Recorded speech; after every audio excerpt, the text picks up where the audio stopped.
৩৫ বছর বয়সেই জয় শাহ এমন এক উচ্চতায় পৌঁছেছেন যা বিশ্ব ক্রিকেটে খুব কমই দেখা যায়।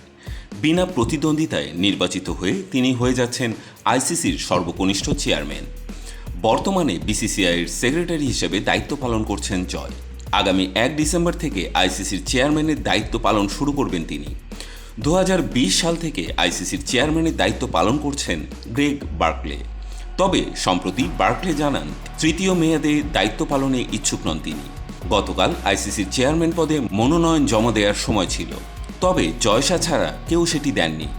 ফলে এখন আর আনুষ্ঠানিক নির্বাচনের প্রয়োজন নেই। ২০০৯ সালে গুজরাটের ক্রিকেট সংগঠক হিসেবে ক্যারিয়ার শুরু করেন জয় শাহ। পরে ২০১৯ সাল থেকে বিসিসিআইয়ের সেক্রেটারি পদে বসেন তিনি। ২০২২ সালে এই পদে পুনরায় নির্বাচিত হন। ২০২৫ সাল পর্যন্ত পদটিতে থাকার কথা তার। তবে আইসিসির দায়িত্ব নিয়ে বিসিসিআইয়ের পদ ছাড়তে হবে তাকে। ২০২১ সাল থেকে ২০২৪ সাল পর্যন্ত এশিয়ান ক্রিকেট কাউন্সিলের চেয়ারম্যানের দায়িত্বও পালন করেছেন জয় শাহ। জয় শাহর এই উত্থান কেবল ব্যক্তিগত সাফল্যের গল্পই নয়, বরং ভারতীয় ক্রিকেটের জন্য এক বিশাল গর্বের বিষয়। আইসিসির দায়িত্ব শুরু করলে বিসিসিআই তার পদে কে আসবেন এ নিয়ে ইতিমধ্যে আলোচনা শুরু হয়ে গেছে ভারতীয় গণমাধ্যমগুলোতে। সেখানে এসেছে দিল্লি ও জেলা ক্রীড়া সংস্থার প্রেসিডেন্ট রোহান জেটলির নাম, যদিও এই খবর তিনি নিজেই উড়িয়ে দিয়েছেন।